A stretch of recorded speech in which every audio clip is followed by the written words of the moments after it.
हार और जीत का सौदा मन ही तय करता है। मान लिया तो हार, ठान लिया तो जीत। जिंदगी भी कुछ ऐसी ही है। इसलिए जिंदगी में आई परेशानियों से हार ना मानकर ठान लीजिए कि जिंदगी जो भी है, जैसी भी है, हमें इसे पूरी जिंदादिली के साथ जीना है। बिल्कुल अमृता, और जिंदगी में आगे बढ़ने के लिए जरूरी है कि कम से कम एक शुरुआत की जाए, क्योंकि आपका पहला कदम आपकी जिंदगी बदल सकता है, जिंदगी के मायने बदल सकता है। इसलिए हर दिन नई उम्मीद, नए जोश और नए संकल्पों के साथ, नए विश्वास के साथ करिए अपनी जिंदगी का आगाज। हेलो इंडिया, मैं हूं पराक्रम सिंह शेखावत। हेलो इंडिया, मैं हूं आपके साथ अमृता चौरसिया।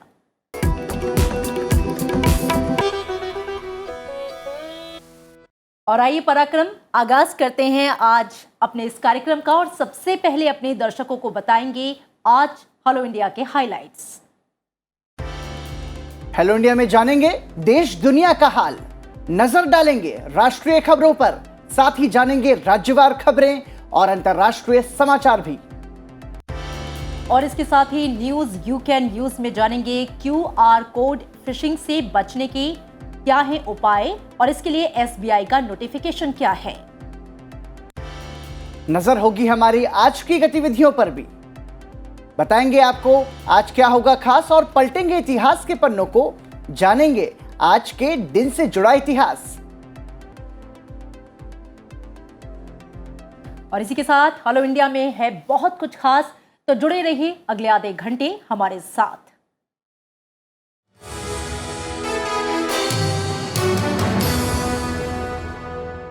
और आइए हेलो इंडिया की शुरुआत करते हैं राष्ट्रीय सुर्खियों के साथ। प्रधानमंत्री नरेंद्र मोदी आज गांधीनगर में वैश्विक आयुष निवेश और नवाचार शिखर सम्मेलन का उद्घाटन करेंगे। बाद में प्रधानमंत्री दाहोद में आदि जाति महासम्मेलन में शामिल होंगे और विभिन्न विकास परियोजनाओं का उद्घाटन और शिलान्यास करेंगे। इसके अलावा आज प्रधानमंत्री मॉरिशस के प्रधानमंत्री प्रविंद्र कुमार से भी मुलाकात करेंगे। प्रधानमंत्री नरेंद्र मोदी ने मंगलवार को गुजरात के जामनगर में परंपरागत औषधियों के लिए विश्व स्वास्थ्य संगठन के वैश्विक केंद्र यानी कि GCTM की आधारशिला रखी। जामनगर में GCTM की स्थापना का उद्देश्य प्राचीन ज्ञान और आधुनिक विज्ञान को एक साथ लाना है। PM ने कहा कि इस केंद्र से दुनिया में पारंपरिक चिकित्सा युग की शुरुआत होगी। साथ ही उन्होंने कहा कि पारंपरिक दवाओं से दुनिया को मिलेगा बेहतर इलाज। कार्यक्रम में WHO महानिदेशक और मॉरिशस के प्रधानमंत्री भी मौजूद रहे। लोकसभा अध्यक्ष ओम बिरला के नेतृत्व में भारतीय संसदीय प्रतिनिधिमंडल वियतनाम की यात्रा पर है। मंगलवार को लोकसभा अध्यक्ष ने वियतनाम के प्रधानमंत्री फाम मिन्ह चिन के साथ मुलाकात की। भारत और वियतनाम इस वर्ष अपने राजनयिक संबंधों की 50वीं वर्षगांठ मना रहे हैं। दोनों राष्ट्र सभ्यता और सांस्कृतिक संपर्कों की समृद्ध विरासत से बंधे हैं। इससे पहले लोकसभा अध्यक्ष ने वियतनाम के राष्ट्रपति भवन में राष्ट्रपति गुएन जुआन फुक से शिष्टाचार भेंट की। साथ ही नेशनल असेंबली का दौरा किया, जहां चेयरमैन वोंग दिन हू ने उनका स्वागत किया। इस दौरान दोनों देशों के बीच आपसी हित के मुद्दों पर चर्चा हुई।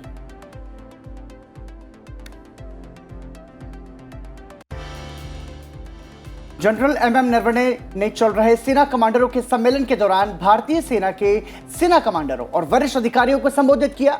COAS ने कहा कि हमें एक गहन जनशक्ति से एक प्रौद्योगिकी उन्मुख सेना में जाने और तकनीकी रूप से सशक्त और सक्षम होने के लिए प्रयास जारी रखने चाहिए। एयर चीफ मार्शल VR चौधरी CAS ने कल सेना कमांडरों के सम्मेलन को संबोधित किया। उन्होंने नेटवर्क सेंट्रिक वॉरफेयर और कॉम्बैट पावर के एकीकृत अनुप्रयोग सहित समकालीन सैन्य मुद्दों पर बात की। रक्षा मंत्री राजनाथ सिंह के 21 अप्रैल को वरिष्ठ कमांडरों के साथ बातचीत करने और सम्मेलन को संबोधित करने की उम्मीद है।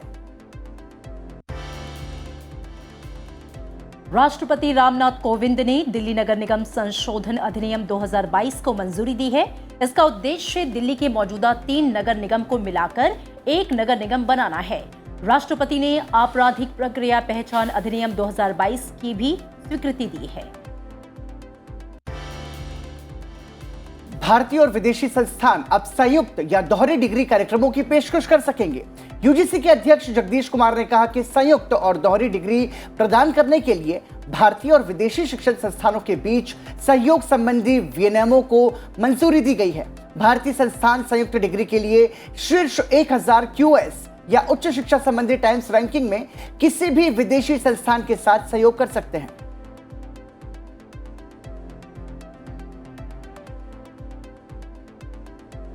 और आइए इसी के साथ अब नजर डालते हैं NEWS यानी कि देश के चारों कोनों से आ रही राज्यवार सुर्खियों पर। दिल्ली में कोविड-19 के मामलों में तेजी को देखते हुए दिल्ली आपदा प्रबंधन प्राधिकरण शहर में कोरोना वायरस के प्रसार को रोकने के उपायों पर विचार करने के लिए आज बैठक करेगा। बैठक में कोरोना को लेकर आने वाले दिनों के लिए रणनीति तैयार की जाएगी। पिछले 24 घंटे में 632 कोरोना के नए मामले सामने आए हैं। वहीं बीते सोमवार को दिल्ली में कोरोना के 501 नए मामले दर्ज किए गए थे, जिसके बाद दिल्ली में 24 घंटे में कोरोना के मामलों में लगभग 26% का इजाफा दर्ज किया गया है। उत्तर पश्चिम दिल्ली के हिंसा प्रभावित जहांगीरपुरी इलाके में सामान्य स्थिति बहाल होने तक सुरक्षा कर्मियों की भारी तैनाती जारी रहेगी। इलाके में 500 से ज्यादा पुलिस कर्मियों और अतिरिक्त बलों की 6 कंपनियों को तैनात किया गया है। पुलिस ने पूरे इलाके की घेराबंदी कर रखी है। साथ ही आसमान से ड्रोन के जरिए निगरानी की जा रही है। जहांगीरपुरी हिंसा पर दिल्ली पुलिस ने शुरुआती रिपोर्ट गृह मंत्रालय को भेज दी है। वहीं इस मामले में आरोपियों के खिलाफ सख्त कार्रवाई सुनिश्चित करते हुए 5 के खिलाफ दिल्ली पुलिस ने राष्ट्रीय सुरक्षा कानून यानी रासुका लगा दी है।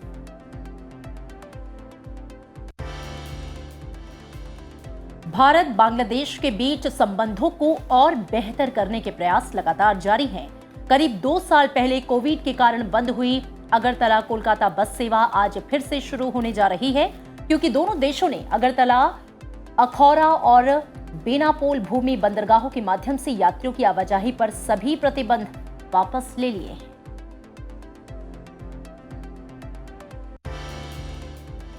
विश्व स्वास्थ्य संगठन के महानिदेशक डॉक्टर टेड्रोस अदनोम घेब्रेयेसस और WHO दक्षिण पूर्व एशिया की क्षेत्रीय निदेशक डॉक्टर पूनम खेत्रपाल सिंह ने अखिल भारतीय आयुर्वेद संस्थान का दौरा किया। इस मौके पर केंद्रीय स्वास्थ्य मंत्री मनसुख मांडविया भी उनके साथ थे। मुख्यमंत्री योगी आदित्यनाथ की अध्यक्षता में लोक भवन में हुई मंत्री परिषद की बैठक में national centre for disease control को निःशुल्क जमीन देने समेत कुल 14 प्रस्तावों को मंजूरी मिली। कैबिनेट ने आगरा, मथुरा, प्रयागराज और लखनऊ में हेलीपोर्ट निर्माण की मंजूरी दी। उत्तर प्रदेश की राज्यपाल आनंदीबेन पटेल ने प्रदेश के सभी राज्य विश्वविद्यालयों में शैक्षणिक और गैर शैक्षणिक कार्मिकों की उपस्थिति बायोमेट्रिक प्रणाली से अनिवार्य रूप से दर्ज कराने का दिशा निर्देश जारी किया है। उन्होंने सभी विभागों के अपर मुख्य सचिवों और प्रमुख सचिवों को पत्र भेजकर इस व्यवस्था को लागू करने की हिदायत दी है।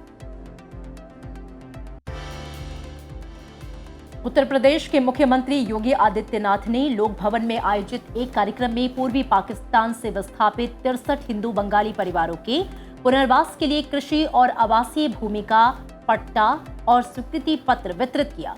उन्होंने कहा कि पूर्व की संवेदनहीन सरकारों ने विस्थापितों की बातों को कभी गंभीरता से नहीं लिया। उत्तराखंड के मुख्यमंत्री पुष्कर सिंह धामी ने देहरादून में आपदा प्रबंधन विभाग के साथ एक अहम बैठक की। बैठक में 4 धाम यात्रा की तैयारियों का जायजा लिया गया। उत्तराखंड में 4 धाम यात्रा की शुरुआत 3 मई से होने जा रही है। मध्य प्रदेश के मुख्यमंत्री शिवराज सिंह चौहान ने भोपाल के रानी कमलापति रेलवे स्टेशन से काशी विश्वनाथ की यात्रा के लिए तीर्थ दर्शन ट्रेन को हरी झंडी दिखाकर रवाना किया। कोरोना महामारी के बाद ये पहली मुख्यमंत्री तीर्थ दर्शन ट्रेन होगी जो कि धार्मिक स्थलों की यात्रा के लिए रवाना हुई है। दिल्ली के उप मुख्यमंत्री मनीष सिसोदिया ने दिल्ली एजुकेशन सॉन्ग लॉन्च किया। प्रयागराज स्टेडियम में आयोजित इस कार्यक्रम की लाइव वेबकास्टिंग की गई। दिल्ली सरकार का कहना है कि यह गाना शिक्षा के लिए उनका विजन और मिशन बुनियाद की प्रगति की समीक्षा को दर्शाता है।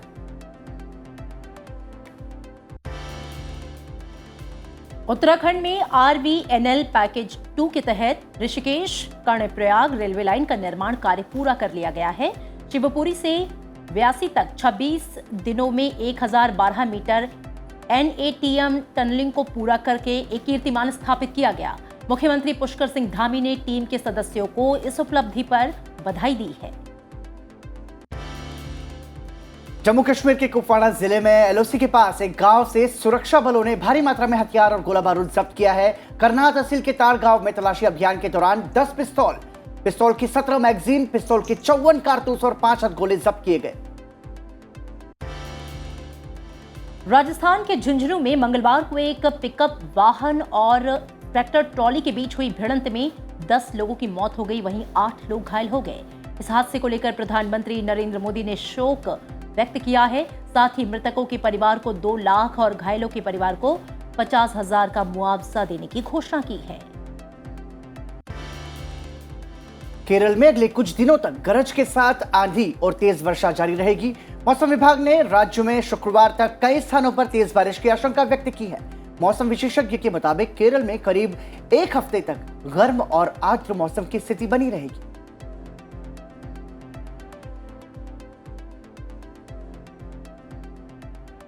राष्ट्रीय और राज्यवार खबरों के बाद पराक्रम, अब हम रुख कर लेंगे अंतर्राष्ट्रीय खबरों का। बिल्कुल। वित्त मंत्री निर्मला सीतारमण अमेरिका के दौरे पर है। आज वित्त मंत्री विश्व बैंक और IMF के साथ साथ G20 के वित्त मंत्रियों और केंद्रीय बैंक के गवर्नरों के साथ होने वाली बैठक में हिस्सा लेंगी। इस बैठक में कई अहम मुद्दों पर चर्चा होने की उम्मीद है।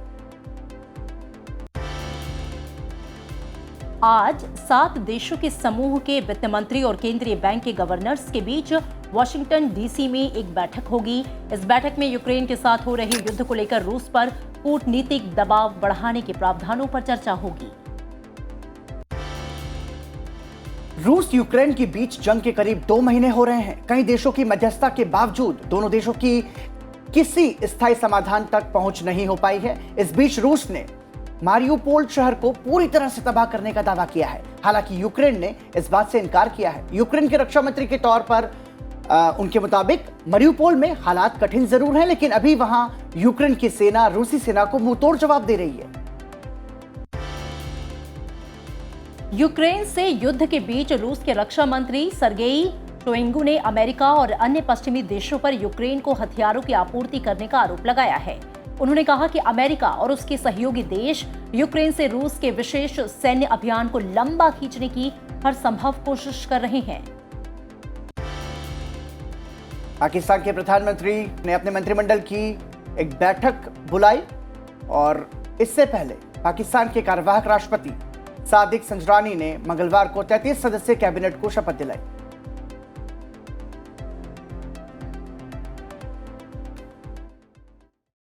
और कार्यक्रम में आगे बढ़ेंगे पराक्रम, और चलिए बात करते हैं प्रधानमंत्री नरेंद्र मोदी की, जिन्होंने मंगलवार को गुजरात के जामनगर में WHO global centre for traditional medicine का उद्घाटन किया है। इस दौरान WHO के महानिदेशक डॉक्टर टेड्रोस एडनॉम गैब्रियस और मॉरिशस के प्रधानमंत्री प्रविंद्र कुमार जगन्नाथ उपस्थित रहे। नेपाल, बांग्लादेश और भूटान के प्रधानमंत्रियों ने वर्चुअल रूप से इस कार्यक्रम में हिस्सा लिया। जी हां, कार्यक्रम को संबोधित करते हुए प्रधानमंत्री नरेंद्र मोदी ने कहा कि भारत की पारंपरिक चिकित्सा पद्धति सिर्फ इलाज तक सीमित नहीं रही, बल्कि ये जीवन के एक समग्र विज्ञान की तरह है। भारत की पारंपरिक चिकित्सा पद्धति सिर्फ इलाज तक सीमित नहीं रही है, बल्कि ये लाइफ की एक होलिस्टिक साइंस है। इसको मद्देनजर रखते हुए प्रधानमंत्री नरेंद्र मोदी ने मंगलवार को गुजरात के जामनगर में परंपरागत औषधियों के लिए विश्व स्वास्थ्य संगठन के वैश्विक केंद्र GCTM की आधारशिला रखी। इस केंद्र के 5 लक्ष्य हैं: प्रौद्योगिकी के माध्यम से पारंपरिक ज्ञान को संकलित करना, डेटाबेस बनाना, पारंपरिक औषधियों के परीक्षण प्रमाणन के लिए अंतर्राष्ट्रीय मानक बनाना, पारंपरिक औषधियों के ज्ञान को साझा करना, मंच बनाना, कोष जुटाना और विशिष्ट रोगों के लिए उपचार प्रोटोकॉल बनाना।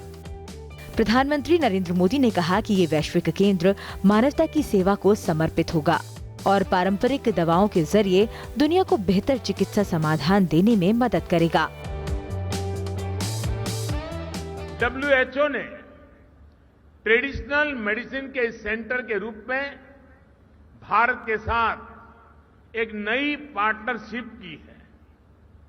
ये ट्रेडिशनल मेडिसिन के क्षेत्र में भारत के कंट्रीब्यूशन और भारत के पोटेंशियल दोनों का सम्मान है। भारत इस पार्टनरशिप को पूरी मानवता की सेवा के लिए बहुत बड़ी जिम्मेदारी के रूप में ले रहा है।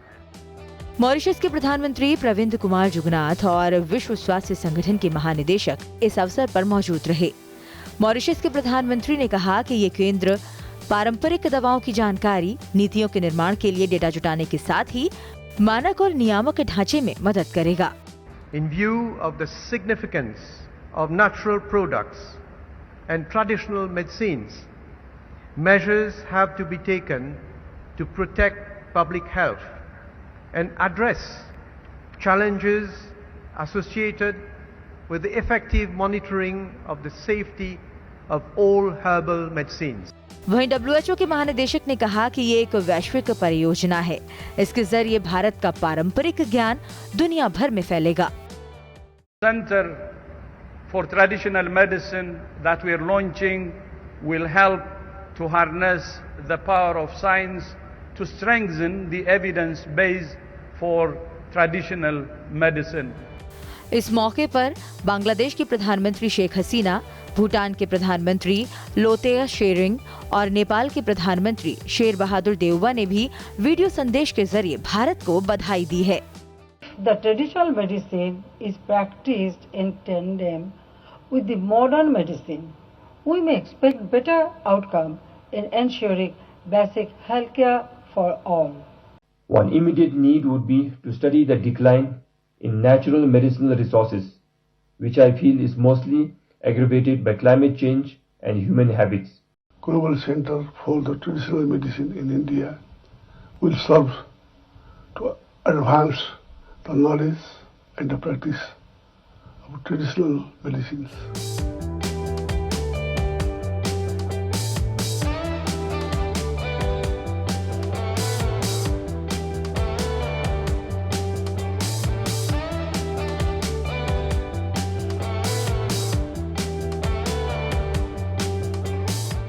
और पराक्रम, अब बात करेंगे इतिहास की, क्योंकि वर्तमान और भविष्य के लिए इतिहास की बुनियाद होना बहुत जरूरी है और इसलिए हर रोज हम लेकर आते हैं इतिहास। बिल्कुल अमृता, तो चलिए नजर डालते हैं आज के इतिहास पर। इतिहास के पन्नों को पलटते हैं और आपको बताते हैं कि 20 अप्रैल की तारीख के नाम इतिहास के पन्नों में क्या खास घटनाएं दर्ज हैं। 20 अप्रैल वर्ष 1946 में संयुक्त राष्ट्र की पूर्ववर्ती संस्था राष्ट्र संघ यानी लीग ऑफ नेशंस को एक घोषणा के साथ भंग किया गया। वर्ष 1920 में राष्ट्र संघ की स्थापना हुई थी।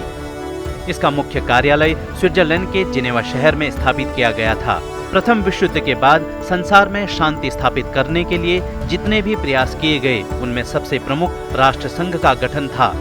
युद्ध में हुए अपार जनधन के विनाश के कारण विश्वव्यापी स्तर पर अंतर्राष्ट्रीय संस्था की स्थापना का अनुभव किया गया।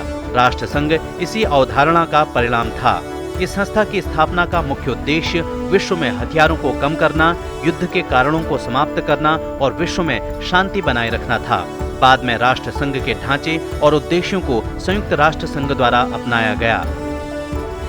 20 अप्रैल वर्ष 1972 में अपोलो 16 चांद पर उतरा। नासा का यह मिशन अपोलो अंतरिक्ष कार्यक्रम के अंतर्गत 10वां मानवयुक्त मिशन था। इस यान को फ्लोरिडा के केनेडी स्पेस सेंटर से लॉन्च किया गया था। इस अंतरिक्ष मिशन को commander John young, lunar module pilot Charles Duke और कमांड मॉड्यूल पायलट केन मैटिंगली द्वारा संचालित किया गया था। यह टीम चांद पर उतरने वाली इतिहास की 5वीं टीम बनी। जैसे ही अपोलो 16 ने चांद की धरती को छुआ, चार्ल्स ड्यूक के मुंह से निकला संपर्क। अपोलो 16 ने चंद्रमा के रास्ते में कई समस्याओं का सामना किया था, जिसके परिणाम स्वरूप चंद्रमा पर लैंडिंग में 6 घंटे की देरी हुई, क्योंकि नासा के प्रबंधकों ने अंतरिक्ष यात्रियों को मिशन को समाप्त करने और पृथ्वी पर लौटने को कहा। अपोलो मिशन के दौरान अंतरिक्ष यात्रियों ने चंद्र नमूने एकत्र किए। इन एकत्र किए गए नमूनों में सबसे बड़ी चंद्रमा चट्टान बिग मूले भी शामिल थी। और आइए इसी के साथ बढ़ते हैं आगे और नजर डालते हैं आज की गतिविधियों पर। गुरु तेग बहादुर के 400वें प्रकाश पर्व की पूर्व संध्या पर लाल किले पर आयोजित होने वाले कार्यक्रम में केंद्रीय गृह मंत्री अमित शाह शामिल होंगे और लाल किले में multimedia show the life and sacrifice of Shri Guru Tegh Bahadur ji का उद्घाटन करेंगे। सिख गुरु तेग बहादुर के 400वें प्रकाश पर्व के अवसर पर लाल किले से प्रधानमंत्री देश को संबोधित भी करेंगे। और इसके साथ ही प्रधानमंत्री इस अवसर पर स्मारक सिक्का और डाक टिकट भी जारी करेंगे। इस कार्यक्रम का आयोजन संस्कृति मंत्रालय द्वारा दिल्ली सुख गुरुद्वारा प्रबंधक कमेटी के सहयोग से किया जा रहा है। कार्यक्रम में कई राज्यों के मुख्यमंत्री और देश और दुनिया की कई नामचीन हस्तियां शामिल होंगी। और इसके अलावा लोकसभा आवास और शहरी मामलों की स्थायी समिति की बैठक, संचार और सूचना प्रौद्योगिकी पर स्थायी समिति की बैठक है। आज 2 दिवसीय 15वें सिविल सेवा दिवस समारोह का उद्घाटन विज्ञान भवन में होगा। केंद्रीय मंत्री डॉक्टर जितेंद्र सिंह इसमें शामिल होंगे। और आइए बढ़ते हैं आगे। लोग डिजिटल पेमेंट के दौर में कैश लेकर चलना पसंद नहीं करते और अमृता, हम ये भी देखते हैं आज कि डिजिटल इंडिया को बढ़ावा देने की जो कोशिशें की गई हमारे देश में और कोरोना महामारी के बाद उसका सही इस्तेमाल हम सभी करते हैं। तो आपको बताते हैं कि क्यूआर कोड ढूंढते कैसे हैं और उसे स्कैन करके पेमेंट करने की जो विधि है उसके पीछे का विज्ञान क्या है। अमृता जी, हम आपको बता दें कि आप जब भी किसी दुकान पर जाते हैं, जब आप कोई क्यूआर कोड स्कैन करते हैं तो आपके लिए सतर्क रहना बेहद ज़रूरी है, क्योंकि साइबर क्रिमिनल्स जो हैं वो ऑनलाइन ठगी का उन्होंने नया तरीका ढूंढ लिया है। क्यूआर कोड फिशिंग के कई मामले अब सामने आ रहे हैं पराक्रम, और इससे बचने के लिए स्टेट बैंक ऑफ इंडिया ने अपने कस्टमर्स के लिए नोटिफिकेशन जारी किया है, जो आपके लिए जानना बेहद ज़रूरी है। तो हमारे न्यूज़ यू कैन यूज़ के सेगमेंट में आप जानेंगे क्यूआर फिशिंग से बचने के उपाय। एसबीआई ने एक वीडियो जारी किया है। इसमें क्यूआर स्कैन की प्रक्रिया को दिखाते हुए सवाल किया गया है, स्कैन या स्कैम। इसमें अनजान क्यूआर कोड को कभी भी स्कैन ना करने की सलाह दी गई है। क्यूआर कोड स्कैन करें और पैसे पाएं, ऐसे मैसेजेस से सावधान रहने की बात कही गई है। अनजान फोन नंबर को इंटरनेट पर शेयर ना करें। क्यूआर कोड को फोन के कैमरे से सीधे स्कैन करने की बजाय ऐसे ऐप से करें जो क्यूआर कोड की डिटेल्स जैसे रिसीवर का नाम बताता हो। क्यूआर कोड यानी कि quick response code. QR code Japan में डेवलप किया गया था। ये बार कोड की तरह एक कोड होता है। इस कोड के पीछे URL एम्बेडेड होता है। जब हम क्यूआर कोड को अपने मोबाइल से स्कैन करते हैं तब वो उसे वेबसाइट के URL से कनेक्ट कर देता है और इसी के जरिए हैकर्स क्यूआर फिशिंग करते हैं। क्यूआर कोड ब्लैक लाइन से बना एक पैटर्न कोड होता है जिसमें यूजर्स का अकाउंट रिलेटेड डाटा सेव होता है। जब स्मार्टफोन से किसी कोड को स्कैन किया जाता है तो उसमें सेव डाटा डिजिटल भाषा में बदल जाता है। क्यूआर कोड में अंतर पता पाना मुश्किल होता है। साइबर ठग इसी का फायदा उठाकर क्यूआर कोड बदल देते हैं, जिससे पैसा सीधा ठगों के अकाउंट में चला जाता है। इसी प्रक्रिया को क्यूआर फिशिंग कहते हैं।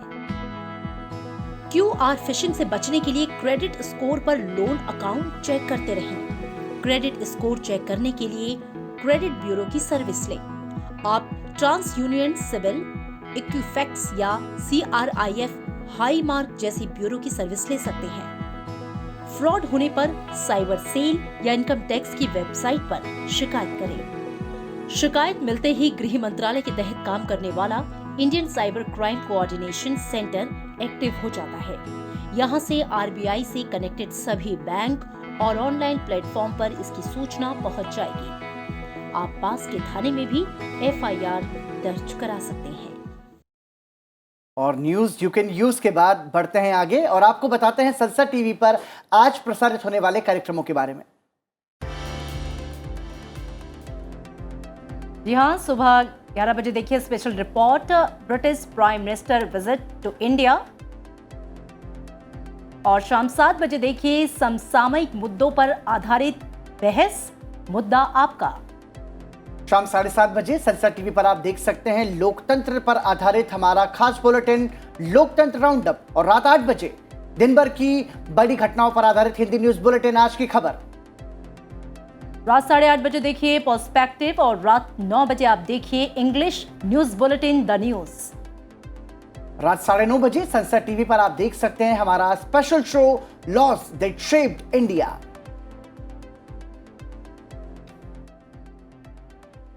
और इसी के साथ अब घड़ी इशारा कर रही है आपसे विदा लेने का। तो हम बताएं आज के कलाकार कौन है, हम दर्शकों को बता दें। बिल्कुल, जाते जाते हम अपने दर्शकों के लिए कुछ खास छोड़ के जाते हैं। गीत संगीत की दुनिया से जुड़ी ये खास झलकियां जो आपके पूरे दिन को बनाती हैं सुंदर। और आज के कलाकार में आज हम आपको मिलवाते हैं पंडित विश्व मोहन भट्ट से।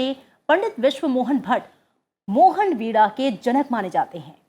आपको बता दें कि पंडित विश्व मोहन भट्ट पद्मश्री और ग्रैमी पुरस्कार से भी सम्मानित हैं। आपको दिखाते हैं उनकी खास प्रस्तुति हेलो इंडिया में, आप इसका आनंद लीजिए। और एक बात और आपको बता दें कि हेलो इंडिया में दिखाई गई सभी खबरों, पॉजिटिव स्टोरीज को आप हमारे सनसेट टीवी के सोशल मीडिया के सभी प्लेटफॉर्म पर देख सकते हैं। जी हाँ, इसके साथ ही आप हमारे मोबाइल ऐप सनसेट टीवी को डाउनलोड कर सकते हैं और सारी खबरों को देख सकते हैं, सारे कार्यक्रम से अपडेट रह सकते हैं। और इसी के साथ हमें इजाजत दीजिए। कल आपके साथ फिर मुलाकात होगी, तब तक के लिए नमस्कार। नमस्कार।